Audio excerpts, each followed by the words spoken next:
I really want parents to get it in your heads that your child was born for a purpose. Your child is not a coincidence. Is not your child is not an accident.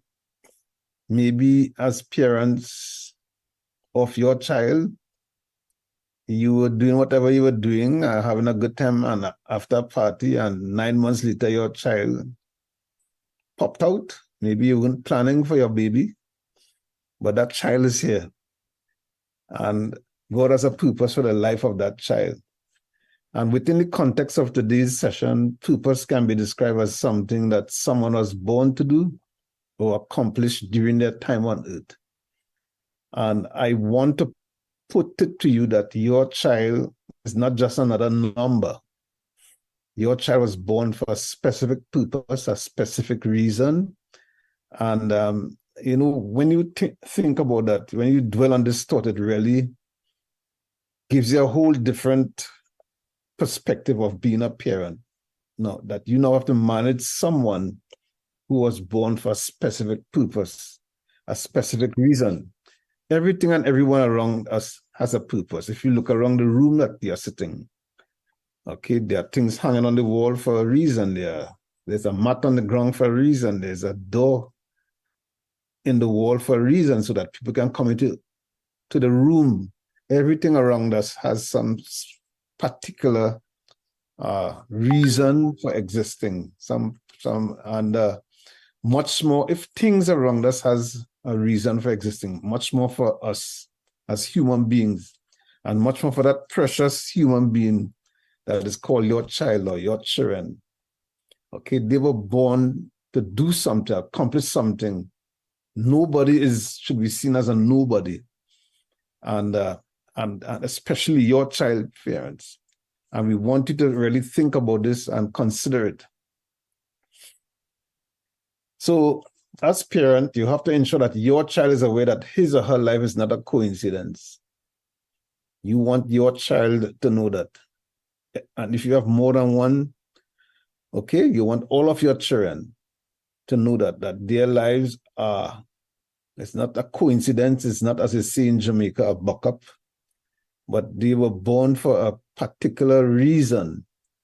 And because there would be other voices out there apart from your voice telling them a lot of negative things, and being cruel to them. Life can be very harsh and cruel. Okay, I'm sure you know of people who were told that they are good for nothing, that they won't amount to anything. I have had that experience when I was young with meeting people on the roadside. Okay, remember one time a Uber woman in the village met me on the road, and she proceeded to tell me that I wouldn't grow up to be anything, that my life would be nothing, and I would die before I reached 35. And she proceeded to pronounce a curse on me. And my mother had to get all of that fear out of my head and make me aware that I am not a coincidence. I was born for a purpose. I'll achieve greatness and all of that. And I don't know what your child is coming across.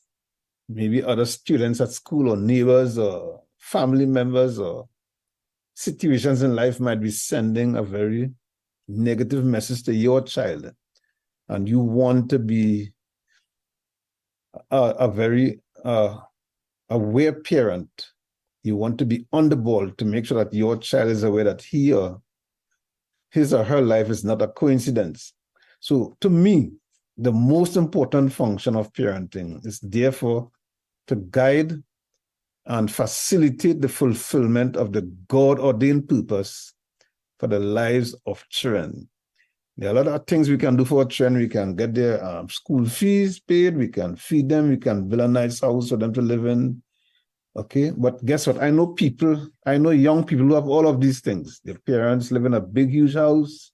They got their own bedroom. They got their own stuff, money in the bank and so on. But those individuals are very insecure.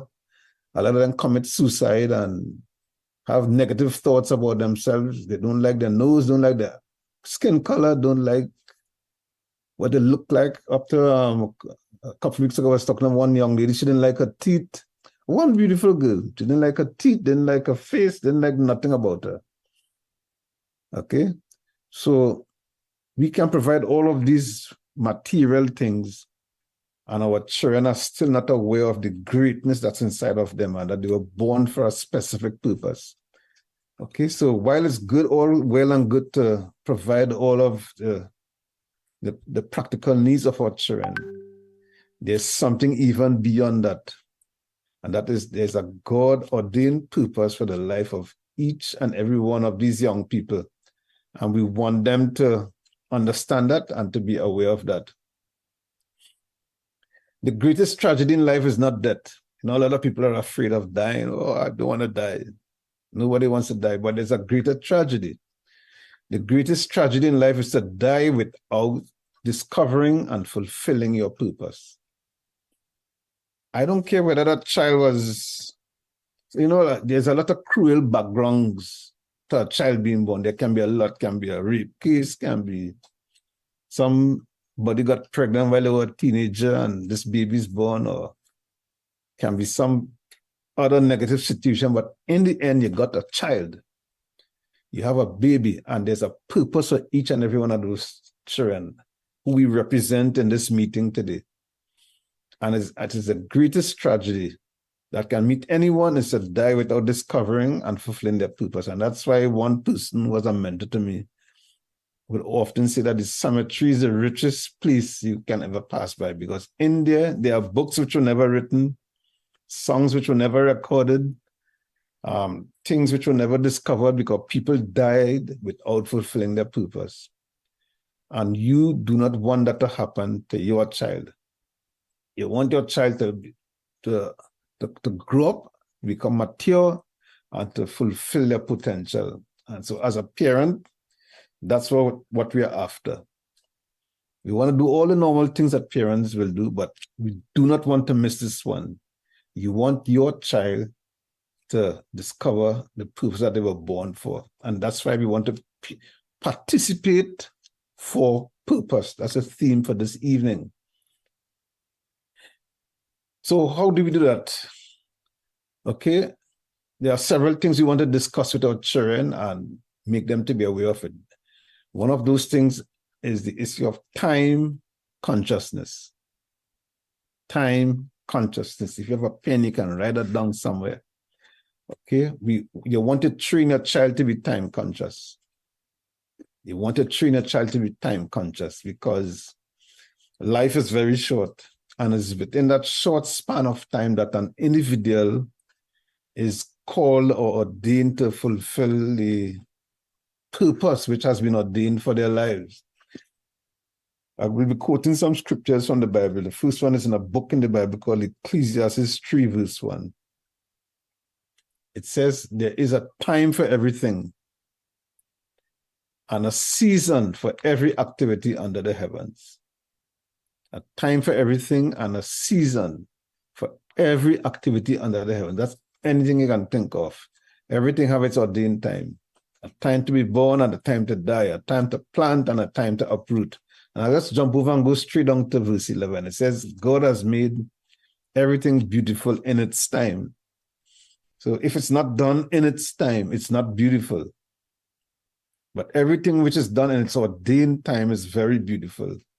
So that's why whatever purpose that your child is born to accomplish, that must be done on time. So that's why we want our children to be very, very time conscious. Okay? Because purpose is only relevant during the appointed time for fulfillment.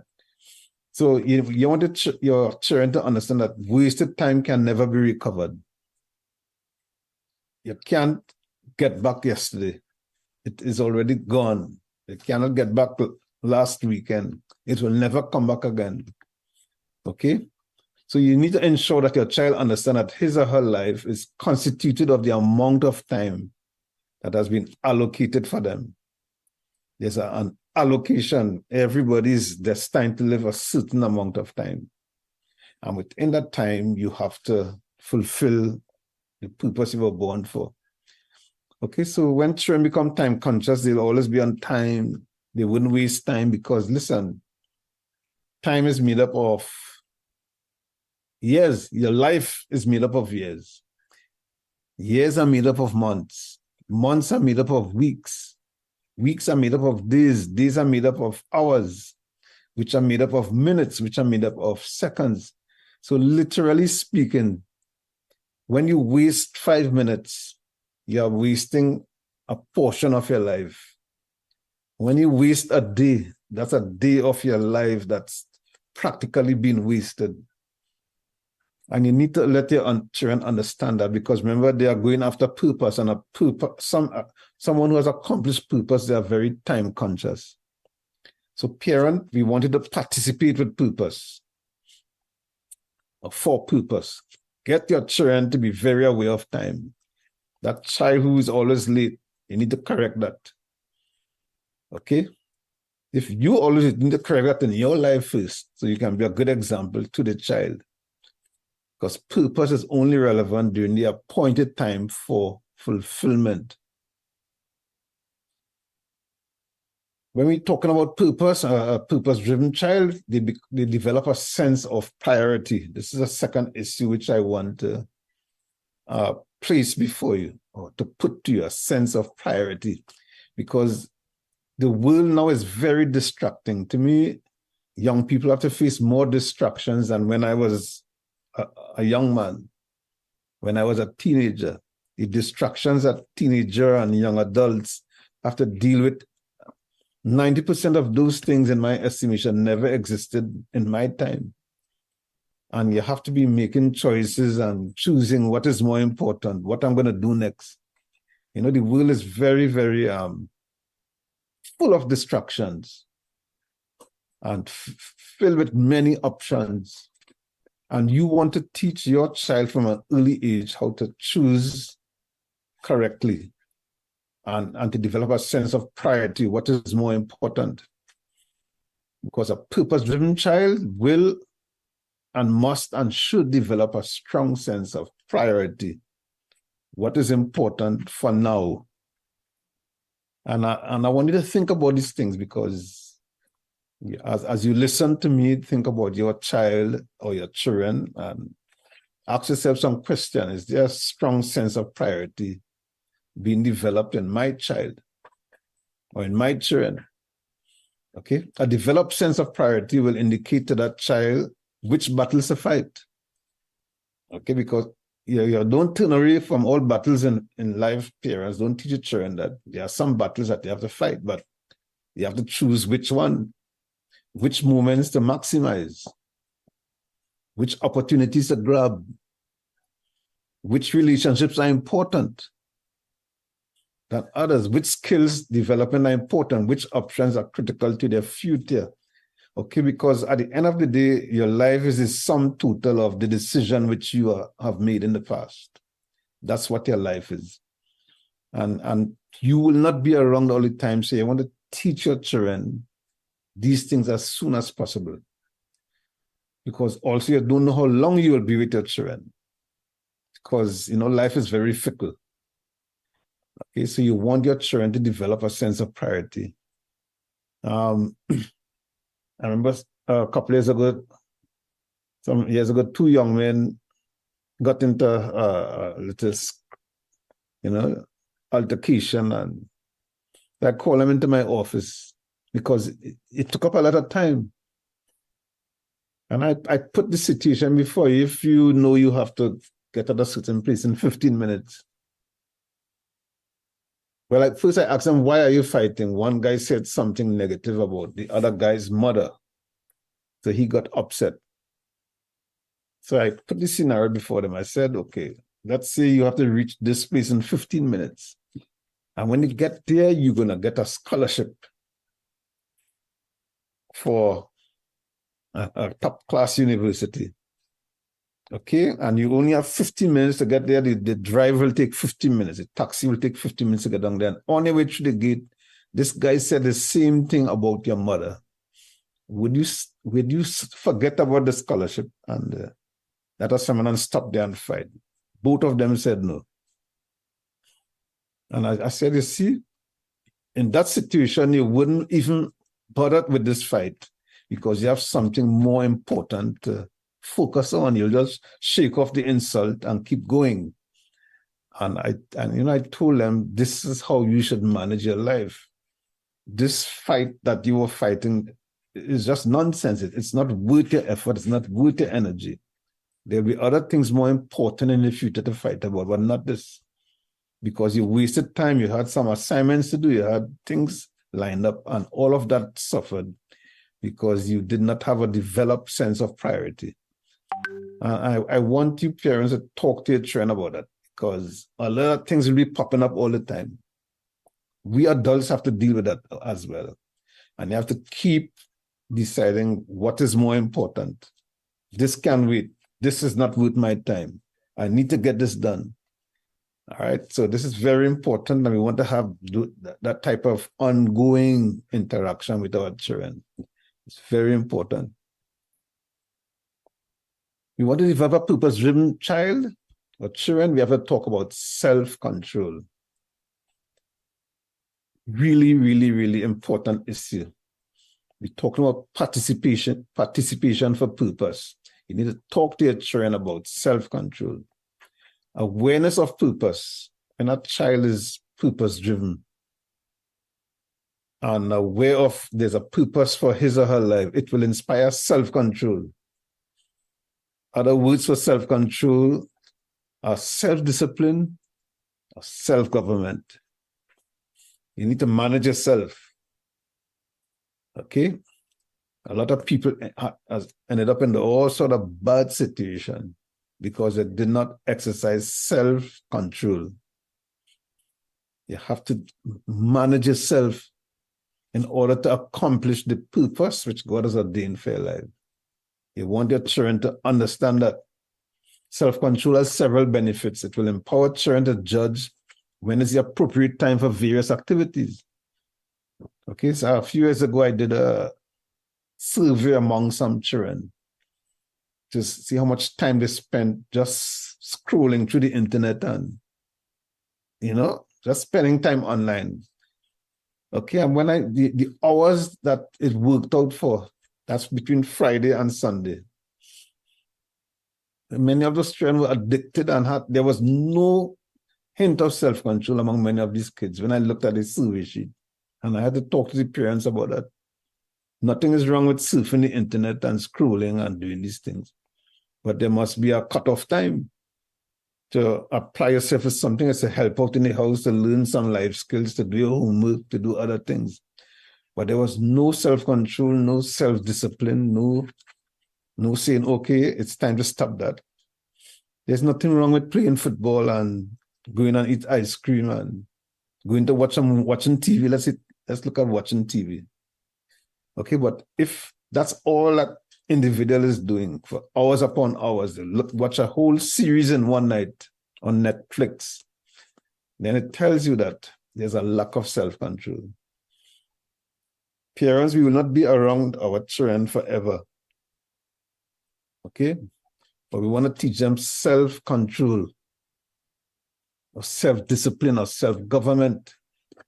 When it's appropriate to laugh and joke around, when it's time to get serious, when it's time to play, when it's time to stop playing and switch to something else so that you can live a balanced life. Self-control will empower children to choose their battles wisely, as I spoke to you about. Okay? Some years ago, I always remember this incident. I went down to Montego to participate in a teachers' conference. I was one of the speakers. So when I parked outside the hotel, a guy wanted to wash my car. So I told him, it's okay, man. It's a rainy day. It doesn't make sense. And I have to drive back through some dirty roads. So I don't need to wash my car in Montego. And he was just up in my face. And after, he literally was pushing my face away. And in those days, I used to do a little karate. So I'm seeing how I can take down this guy. But when I looked around the corner, I saw a bunch of teachers looking at me, wondering what I'm going to do. So I just, walked away. I turned and walked. I was upset, but I turned and walked because I had something more important. There was a room full of people waiting for me to speak to them. And this guy's trying to engage me in some nonsense. So I had to exercise self-control. Many of us can talk about situations like that, but a lot of people have ended up into some bad places because they never exercised self-control. Yielded to temptations, dabble in things they shouldn't dabble with because they did not exercise self-control. And it's a very important issue if you're talking about achieving purpose. Self-control will empower children to manage their natural passions and desires. Your children are healthy people. Okay, they have urges to eat, but if you eat all day long, that's not healthy. They will have sexual urges. How do you manage that as a young teenager? Do you just go around and have sex with everybody? Okay, they will have all sort of different things. That nothing is wrong with any of these issues, but if there's no self-control and self-government involved, then you will destroy yourself. Okay, you will destroy yourself. Okay, gifted people, but no self-control. I'm thinking of Tiger Woods right now. Gifted player of golf, but yet you go outside of your marriage and got involved with over 100 women. That's a clear lack of self-control. He got away from himself. And we want our children to understand nothing is wrong with the passions and what you feel to do, but you don't just go around life just doing what you feel to do. You have to know to manage yourself and lock yourself up and focus on other things. The other issue is relationship management. If you want to raise up a purpose-driven child, you have to talk to them about how do you manage relationship. Relationships makes the world go wrong. Okay? Purpose-driven children must be taught to choose friends wisely. Choose your relationships wisely. You don't just jump into bed with everybody. You don't just become friends with everybody. You have to know who you're letting into your inner circle. Okay? And who you keep at a distance and who you don't talk to at all. Okay? Relationships will determine a lot of things. People are like elevator buttons. I like to say that. Some will take you up and some will take you down. Every now and then I go to visit the prison in Kingston, and I talk with the inmates in there. A lot of them are good guys in there. That's the adult correctional facility in Tower Street in Kingston, downtown Kingston. A lot of them are good people, and they're in jail for one simple reason. They were hanging out with the wrong persons. I know talented people who never fulfill their talent. Not because they were lacking in talent or they weren't bright enough, for one simple reason.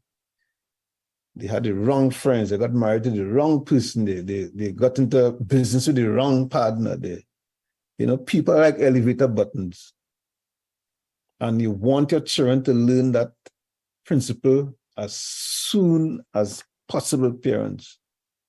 Some people are brought into your life at key moments to be facilitators of your purpose. I know I am talking to you in this meeting.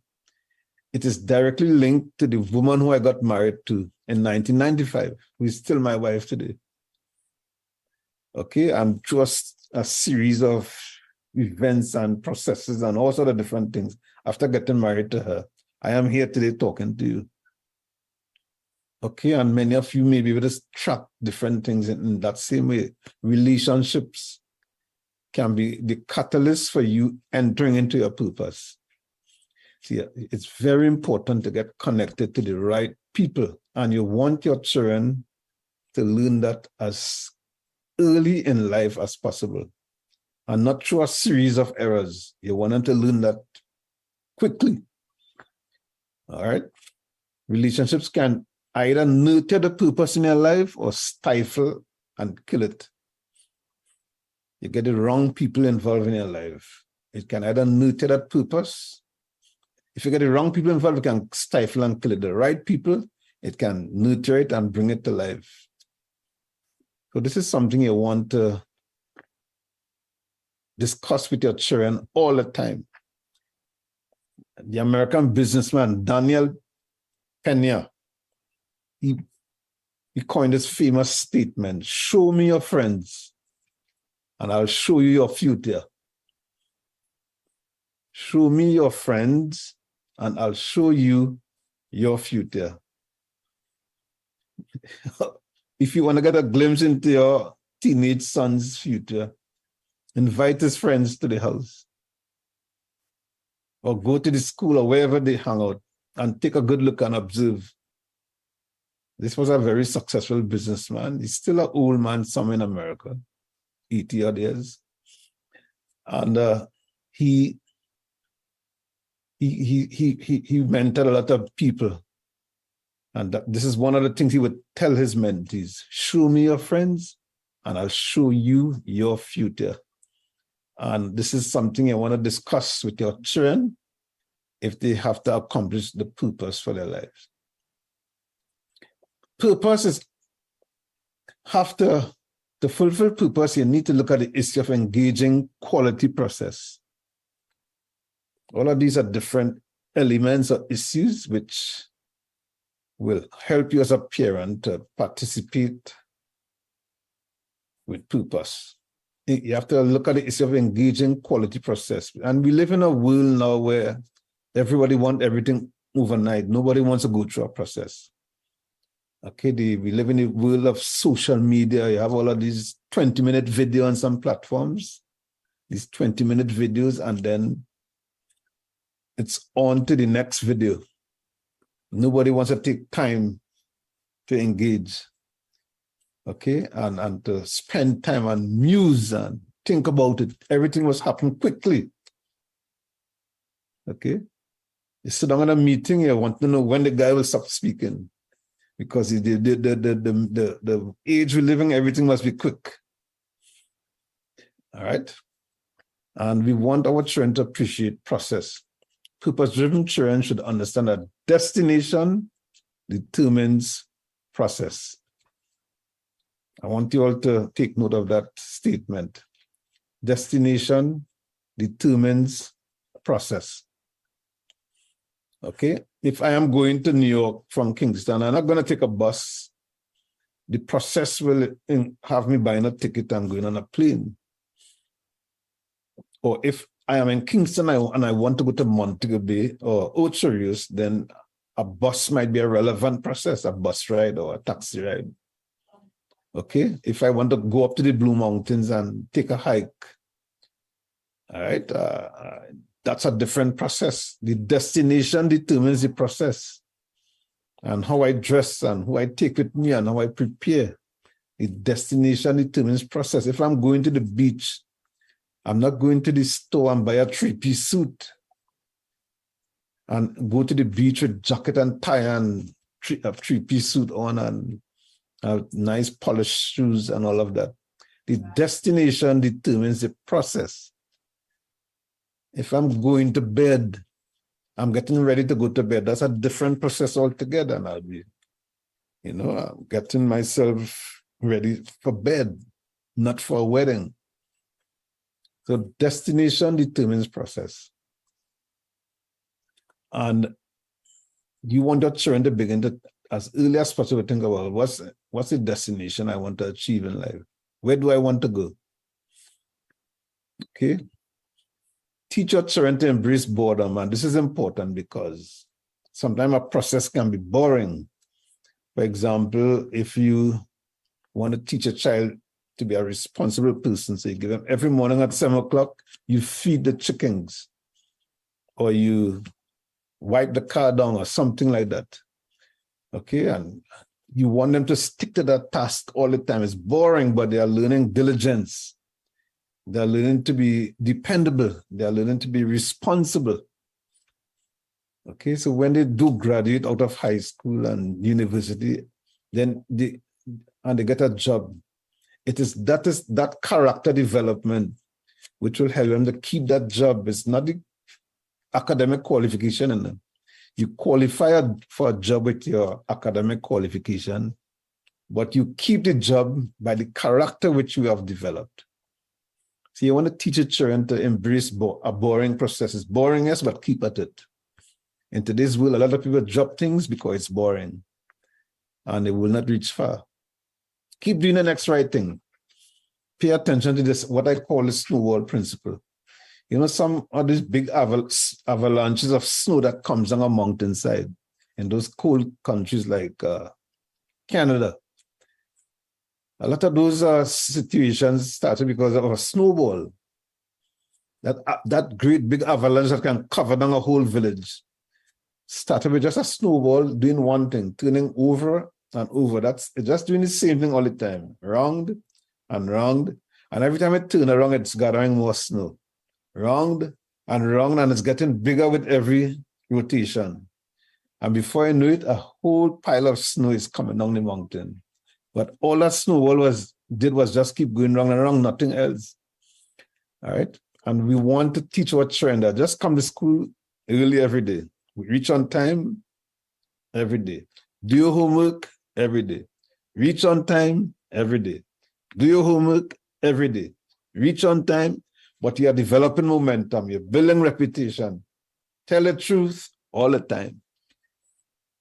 Okay? Tell the truth. There's one young lady who attended our school. She used to tell a lot of lies. For simple things, everything she lied. She lied and she lied and she lied. I mean, even last year, the one time she told the truth, I knew she was telling the truth. She came into my office crying. But I couldn't back up because she built this reputation. Okay, and it was lies after lies. And then she migrated, and a big opportunity came for her while she was overseas. And she called me back to write a recommendation. I said, you want me to write a recommendation? What should I say? I said, you write a recommendation and send it to me. And I will sign it. And she was like, sir, I said, no, you write it. And she never did because she knew that I'm not going to sign to a lie. Okay, she built a momentum of a distorted characteristic. So this is very important. Every day is an opportunity to step further into the journey. Keep doing the right thing. Keep doing the right thing. It might be boring, but keep doing it. Every day is an opportunity to further establish your reputation. These are the type of conversations you must have with our children and build these thought systems into them. Okay, so that they can develop a quality process along the way, because the quality of your process is what validates you as a person. Okay, it's what validates what you are holding up. How powerful was your process? How consistent was it? How diligent was it? Very important. Almost finished. Purpose is also helps our young people to be fulfilled by true success. There's something called true success. There's also something called false success. And we want to understand that. You want to ensure that your child understands the difference between true success versus false success. What's the difference? Let me explain to you. False success is built on dysfunctional character, wrong values, distorted standards and principles, and it's temporary. For example, if a student cheats in an exam, when you look at the results, you see A+, but he or she cheated. That's what you call false success. And then one day they will be exposed. You will be put in a situation where if you get A in this subject or qualified, then you should be able to do X task. And they become exposed. That's what you call false success. And a lot of people on the planet where they are today through a process of false successes. And that's why the world is in such a mess today. We have all of these people in all sorts of different positions, but somehow something is wrong.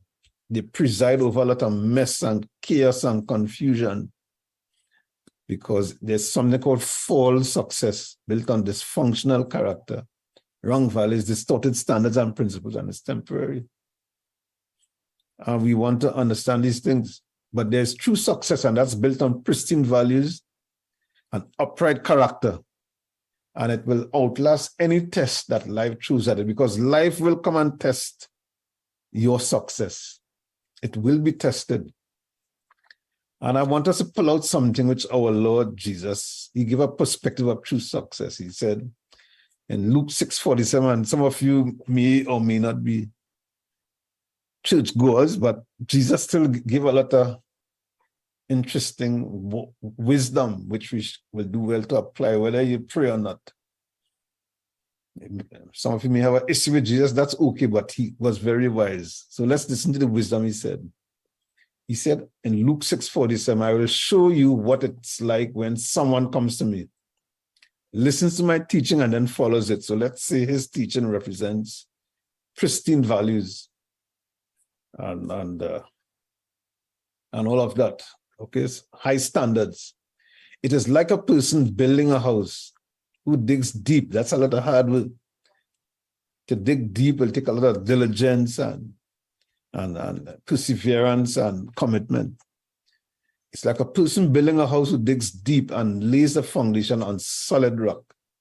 So solid rock is not easily apparent. You have to go past all of that till you hit the solid rock.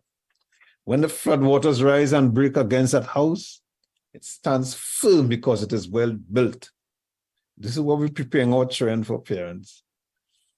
Life will have its floodwaters, its testing moments, its trials. And if your child is not on solid ground, they will topple over. Verse 49, Jesus said, but anyone who hears and does not obey is like a person who builds a house right on the ground without a foundation. When the floods sweep down against that house, it will collapse into a heap of ruins. Okay, so we see two ways of building life here. One is on solid processes, where you dig deep and find the rock and establish a foundation. One goes up in a hurry on sand, not a proper process. And then the testing time came when the floods went through town and one house was missing the next day. And that is what life can be if our children do not appreciate true success and going through a proper process. Very important. Purpose awareness requires upright character. We have to ensure that your children understand that character is everything. Parents, leaders, character is everything. When you meet somebody, the first thing you meet will be their talents, their giftings, their good looks, their academic achievements, their certificate, or whatever degree. That's the first thing you meet. But after you go past all of that razzle-dazzle, you meet up their character. And that is what determines whether this person stands strong and they are truly successful or not. Character is everything. Character is who you really are in the inside. You'll be able to fool people for a while, but after a while, they will discover the real you. Excuse me. Character is who you are when no one is looking. Character is the internal qualities which secures fulfillment of purpose. Character is a quality that is far more important than gifts, talents, academic achievements, fame, and material gains. And parents, I know this is important because many parents, if they hear that their child or their children fail the maths exam, they would be in school the next day to talk to the math teacher or the principal. But those same parents, somebody told them, well, your child told a lie today. Many of them will be too busy to go to the school to deal with it. I've been dealing with parents for a long time and experienced those things. Okay, they are on arms for academics. Okay, parents with this, but the same rigid commitment we have that we look out for the academic achievement. When you get a report that your child told some lie or did something that's not correct, we must be there as well. Okay, this is very, very important. Because at the end of the day, as I said before, their academics might open the door for them, but their character is what will keep them in the room and keep them going and get them promoted. Character is everything. Some enemies of purpose quickly, some family traditions, okay? Remember, your child is born for a purpose and your family will have some traditions. They might all be pilots. Your great-grandfather was a pilot, the grandfather was a pilot, you was a pilot. Now your son have to be a pilot too. That is not necessarily so. Right? And we have to be careful that family tradition does not undermine the purpose for our children. Unbelief in the dream of the child. Okay, sometimes God put stuff in our children's heart from they were little kids and they would share it. Okay, that guy who walked on the moon, his name just slipped me at this time. Louis Armstrong, some Armstrong guy, okay, the first astronaut. When he was a little boy, he used to sit in the bedroom and look through the window and say, Mommy, one day I walk on the moon, and she would just say, yes, darling. Remember back then there was no technology, nothing, and he would just sit there one day. And years later, the guy grew up and did. Well, there were about 3 or 4 of them in the spaceship. I guess he's the first one who walked out. Okay? And he did walk on the moon, but at one time it sounded very ridiculous.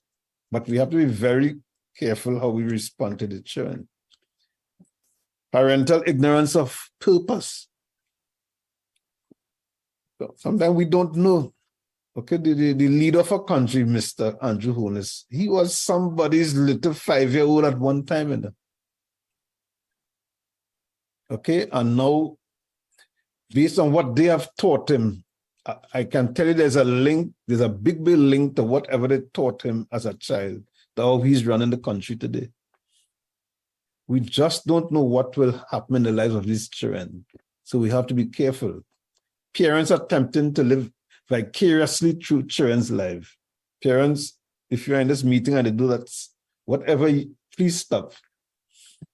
A lot of parents, whatever they didn't accomplish, they want to accomplish it through their children. So your child's dream is basically pushed aside, and your dream, which never came to pass when you were a child, is now being imposed on that child. We have to be very careful.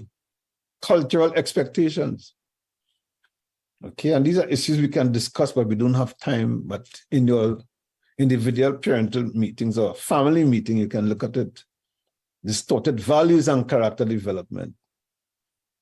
That can undermine purpose. Laziness and a lack of discipline. That's an enemy of purpose. And a big one, failure to seek out God's purpose for the child. Parents, we are just managers of these children.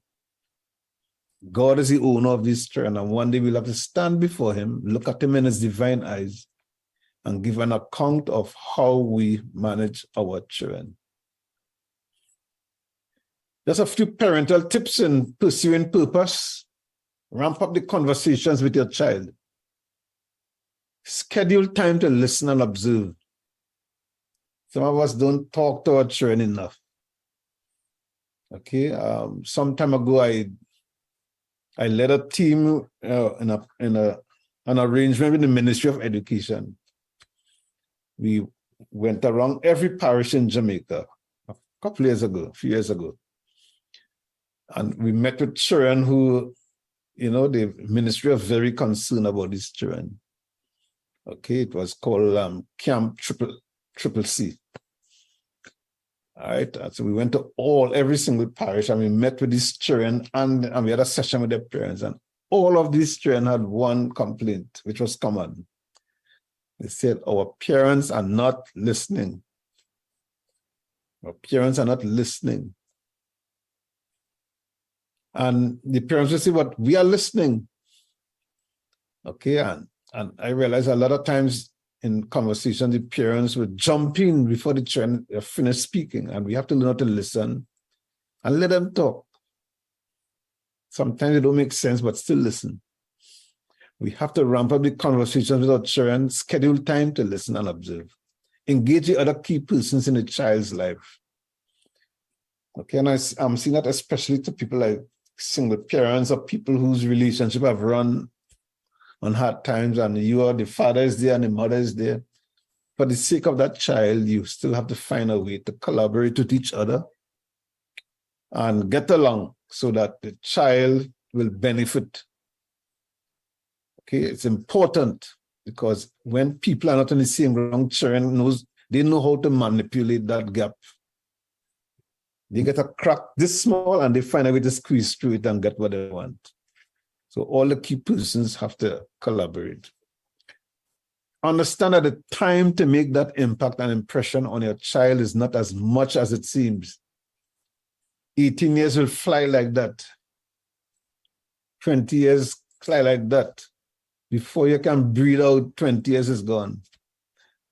Okay, and it's important to understand that it's not as long as you think. Probably right now your child is 6 years old, 8 years old, 10, and you say, oh, I still have plenty of time. No, my children are now young adults in their 20s going up to almost 30. And just the other day, I remember when they were in prep school at Marjam Prep. Okay, and it's like they were there just a few days ago. It feels like that. And the time has just flown. So it's not a lot of time.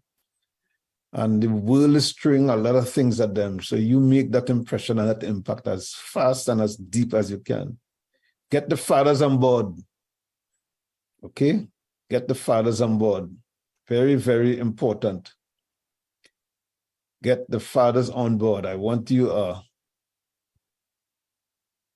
parents, mothers. I know mothers have a very strong standing in Jamaica, but children need their daddy, okay? So, and if the male person in your life, in the life of a child, is dysfunctional and cannot be depended on, then see if you can get other male figures on board so that child will not be deprived of a strong male figure. Study the model parents in the Bible. In a lot of parenting meeting, I'm going to hear people say, well, parenting didn't come with a manual. That's not true. The Bible is filled with patterns for parents. Filled with patterns for parents. And when you go study them, you'll be in shock as how many principles are there for parents. So let's look at them and study these things. Very, very important. And the last tip I want to give you all is pray. Pray. Pray. Parenting can be very complex. Sometimes you do all that you need to do and still this child is given problems and challenges. Every parent should learn to pray and the Lord would guide you. I want to end by sharing this scripture for you, Psalm 127. I'm going to close with this. It says from verse 3, children are a gift from the Lord. They are a reward from him. Children born to a young man are like arrows in a warrior's hands. How joyful is a man whose quiver is full of them. He will not be put to shame when he confronts his accusers at the city gates. And parents, we want to understand that the best job you have in your life, I know many of you do a lot of different things. You probably work for the government and have some fancy job at the hotel or wherever. But the best job ever is being a parent. It's a gift from God that you have to manage. And your children are like arrows in the hands of a warrior. So the question is, in which direction are you aiming those arrows? What's the trajectory of those children in your house? Is that trajectory to make you ashamed in 20 years' time? Or make you proud? Where are you aiming your children? Okay, this is what will validate you as a person later on in life. Another scripture says, grandchildren are the crowning glory of a man. And in order to bring forth grandchildren who will make you proud as a grandfather, their parents who are your children, they have to be correct and straight. So I want to leave these things with you, and I hope that we become very aware that our children are filled with purpose and destiny, and There's a reason why God gave them to you. And you will begin to look at your role as a parent in a different way and engage these principles. And I will pray for all of you that God will bless all of you and give you wisdom, and that we would raise up a generation in Jamaica who would stand for high standards and principles and make us proud. May God bless all of you. Thank you very much.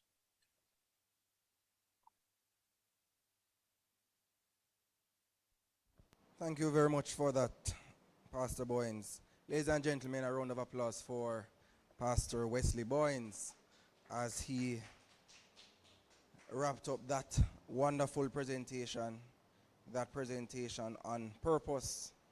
And one of my takeaways from that is everything and everyone around us has a purpose, and your child is no coincidence. So at this time, I'm going to open the floor to anyone who would like to ask any questions of Pastor Boyens or make any comments in relation to the presentation that he would have made. I am not sure if there's anybody on the Zoom platform that at this time would want to say anything or add anything to what Pastor Wesley Boyens has just said. So the floor is open for questions and open for any comments based on what Pastor Boyens would have just presented. Is anyone in the room that would like to ask a question or make a comment?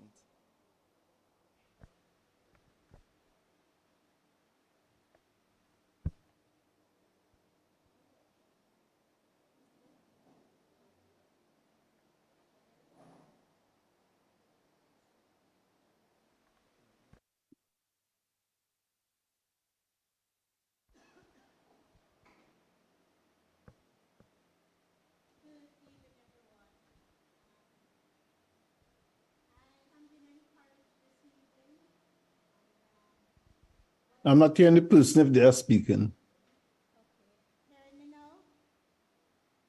Very soft. Good evening, everyone. Okay, very good. Yes.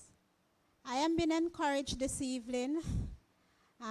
Just hearing many things I've heard before, but just hearing it again, it just refreshing and encouraging and reminding, how we should manage. I think one of the main takeaway from me was the whole thing of success. And the reason for that is it was last week. No, it was the week before last week, Saturday.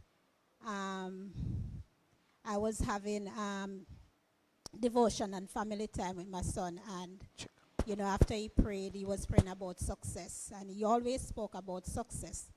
But then I told him that it's wide and it can be two things. So today when I hear you, sir, was shared on that, it also opened my mind even to explain to him better. But going through that, I Googled success. But then I said, no, I need a biblical. Because, you can get the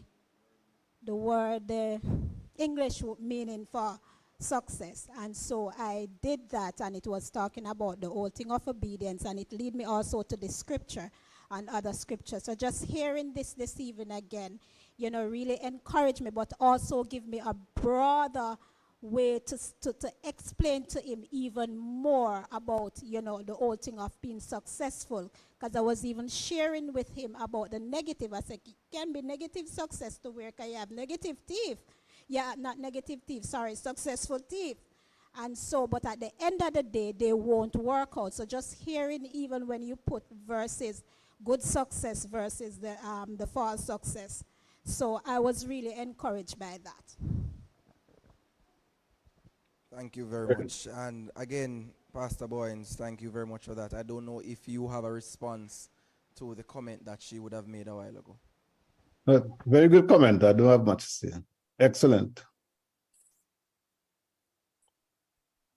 And I would and also want people to understand that, because a lot of young people go in for the scamming and all of that, they have been sold a false model of success.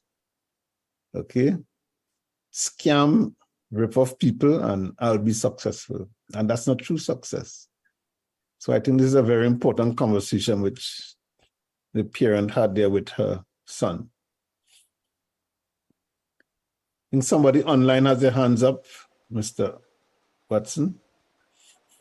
Go ahead and unmute and make your comment. All right, good evening, everyone.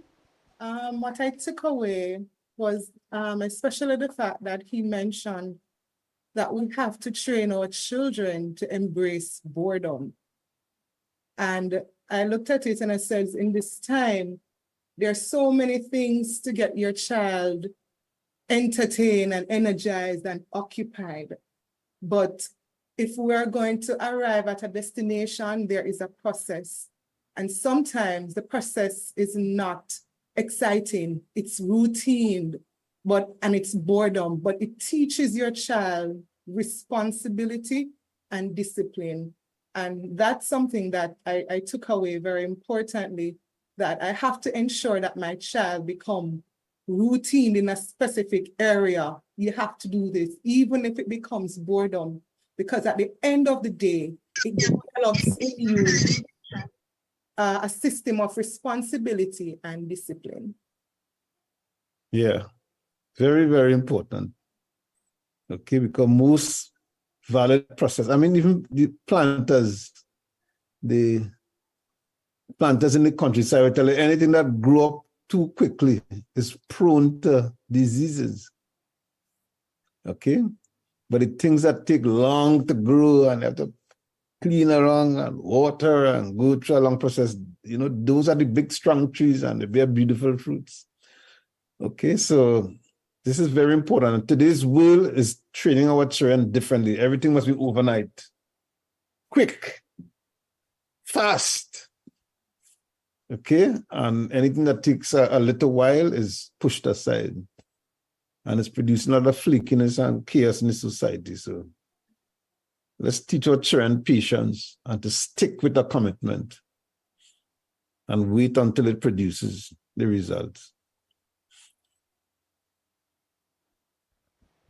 Very good. All right, thank you again, Pastor Boyens. If there be no other comments, there's one more in the room.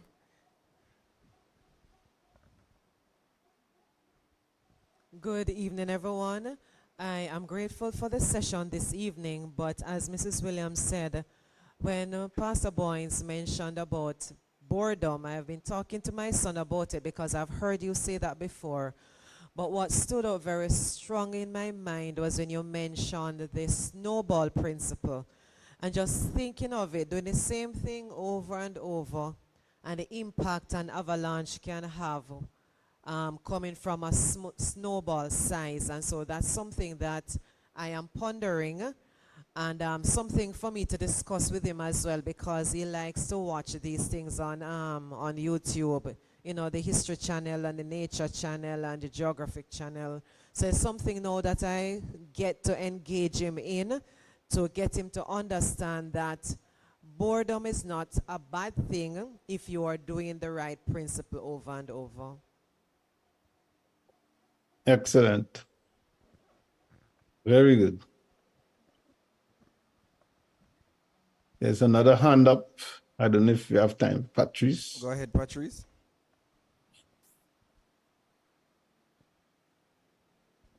Patrice, your microphone is not connected.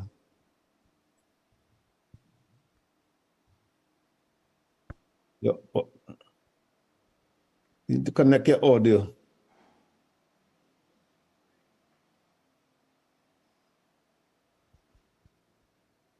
Patrice, maybe you need to try type in your comment or your question. Oh, I'm seeing it now, on mute now. It's on now. Not hearing you.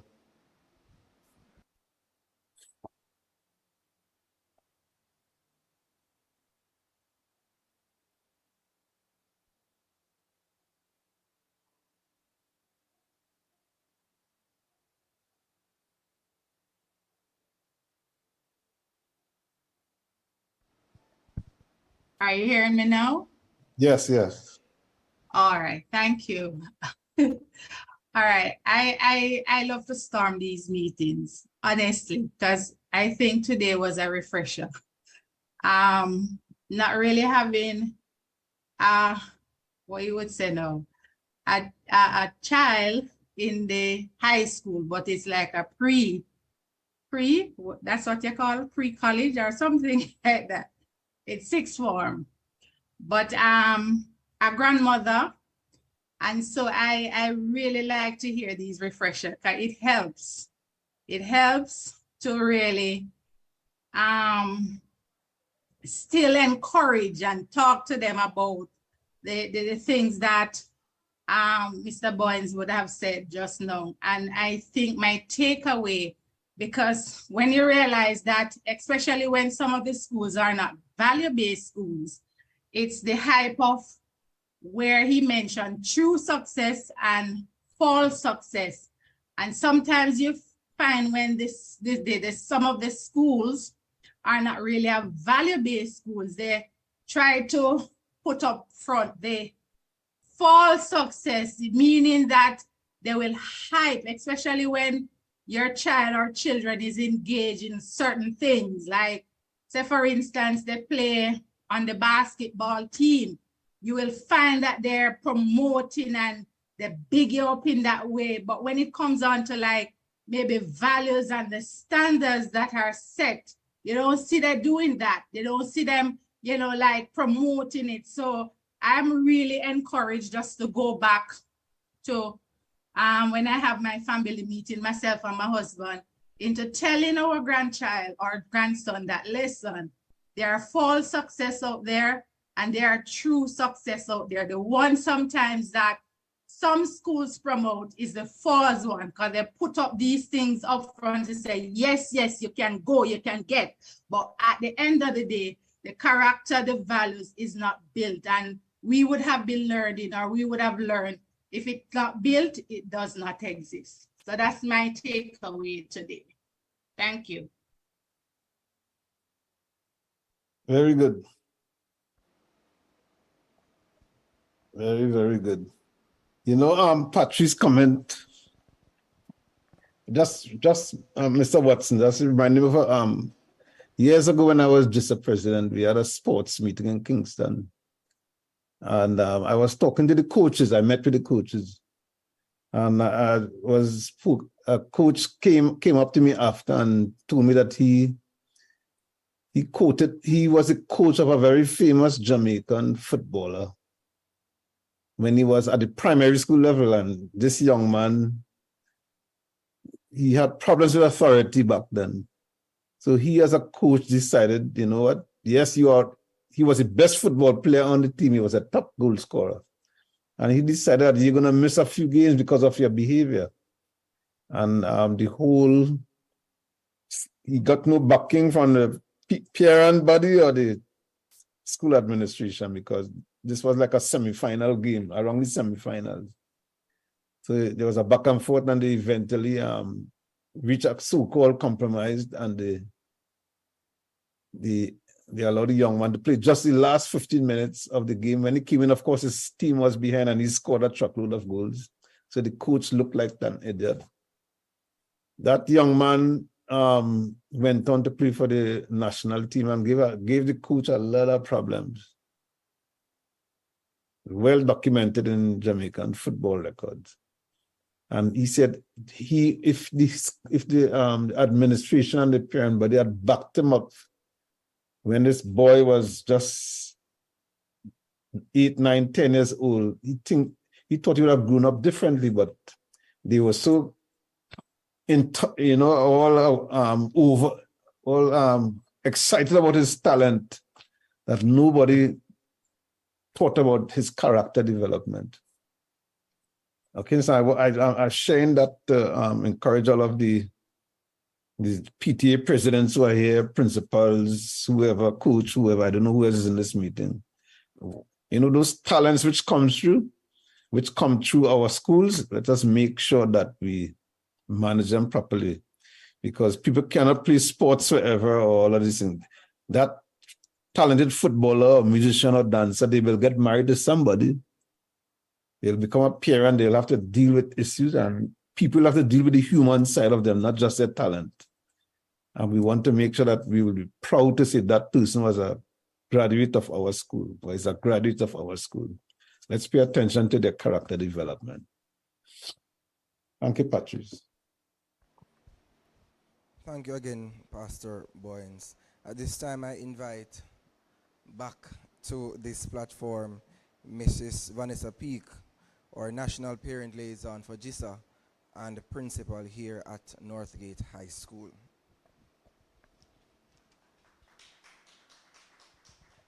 Okay, thank you. Mr. Watson, sports coordinator for the JISA exec. Before I'm going to do the voter thanks, but I just want to say a personal thank you to Mr. Boyens for what you shared, very relevant, and I think our parents got a lot of value from what was shared. When you spoke on the issue of embracing boredom, it reminded me of a discussion we had today with a bunch of students, and they were speaking about the awkward silence when they're talking with people and how, you know, it's so awkward, and we had to be saying to them, it's okay. The process of going through that is something they don't know how to deal with the awkwardness of the awkward moments, how to endure a process, how to go through. And I saw a similarity to that, and boy, we really too busy. Parenting is a full-time job.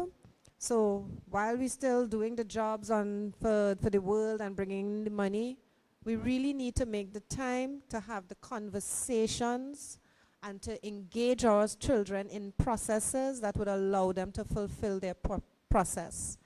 So really, really valuable sharing for us. I'm hoping that every person is leaving with something that they can go and apply and be even more successful. So we want to say thank you to a couple of persons, and so just help me go through, and Lord, help me not to leave out anyone. But want to say thank you to our keynote speaker, Mr. Wesley Boyens, for what you shared this evening, for taking the time and the effort to put together good food for us to eat that will edify us and make us better parents. So thank you very much for your investment into JISA and into our parents and into our children by what you prepared today. We also want to say thank you to our moderator for today, Mr. Watson, for taking the time, giving priority to being here and to facilitate this interaction and this discussion. Really appreciate that as well. We want to say thanks to the media team, well, it's the Northgate High School media team, who came out and gave up whatever else they had to do just to be here, to ensure that not just those of us who are here physically, but those who are wherever you are in Jamaica had an opportunity to cue in and to benefit and partake with us of what was shared today. So thanks very much to the Northgate High Media team. We want to say thanks to Ms. Sasha Wright for bringing the sentiments of our president, our hard-working president, and just letting parents know who we are as JISA, that we are here for you, and together we would be better. So thanks very much again, Ms. Wright, for sharing with us. We also want to say thank you to the entire JISA. There's a team that works along with me to help with the planning for parental aspects of what we do as Jamaica Independent School Association. And quite a few of them were not able to make it, who got sick, who got called into a meeting. So their absence is not by choice, but is by necessity. Some of them are present online. And I just want to say thank you on behalf of JISA for your dedication and for your input in making sure that today's offering was a pleasant one. We want to say thanks to the regional coordinators. You are the ones in the 7 regions. You are the ones who took the message, shared the flyers, spoke with the principals to get the children on board. And we will continue to fire clap, put up our hands until we get this arm of who we are fully activated. I mean, it was just a joy dealing with the regional coordinators of JISA and how they jumped at the opportunity and they gave what they can. And we will continue. And we know that over time, as we continue, we will reap the benefits and see more and more our parents becoming a part of the movement and therefore enabling us to fulfill our mission better. So thanks to all 7 region coordinators and the role you played in making today possible. We want to say thanks to the entire JISA exec who supported and facilitated what took place today. And last but definitely not least, thanks to every parent who made it a priority to come and hear what was being shared here today. And we again hope that you're taking away real value, real life that will produce real good fruit in the lives of your children and create for us a better future by the better children that we are able to produce, even in times as difficult as these. Guys, it's possible to be truly successful parents who raise up truly successful children. So again, thanks to everyone, and I hand back over to our moderator for this evening, Mr. Watson.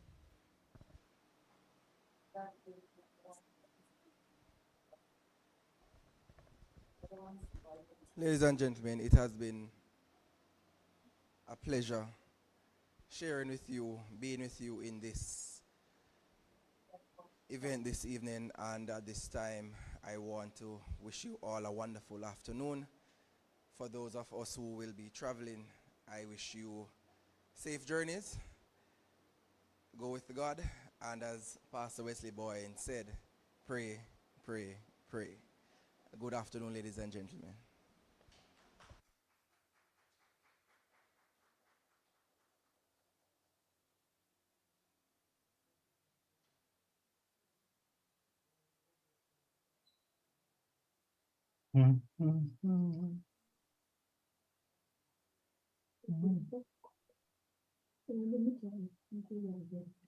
Huh?